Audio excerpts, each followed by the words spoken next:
నేను చెప్తున్నా, మీరు ఎదురు చూస్తే దేవుని కోసం ఎదురు చూడండి. మీరు ఆధారపడితే దేవుని మీదే ఆధారపడండి.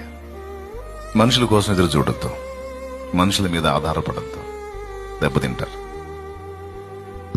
ఎందుకంటే నిన్ను అర్థం చేసుకుని నీ గురించి ఆలోచించే శక్తి ఏ నరుడికి లేదు. ఎందుకంటే ఎవడి బాధలు వాడుకున్నాయి, ఎవడి కష్టాలు వాళ్ళకున్నాయి. ఏ బాధలు లేకుండా నీ బాధను పంచుకోవడానికి ఫ్రీగా ఎవ్వడూ లేడు. అందరి బాధలు ఎరిగి అందరిని అర్థం చేసుకుని అందరికి అందుబాటులో ఉండే శక్తి, దమ్ము, అనుకూలత ఒక్కడికే ఉంది, యేసయ్యకే ఉంది.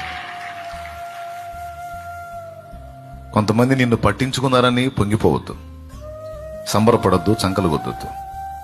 కొంతమంది నిన్ను పట్టించుకోలేదని నువ్వు బాధపడద్దు.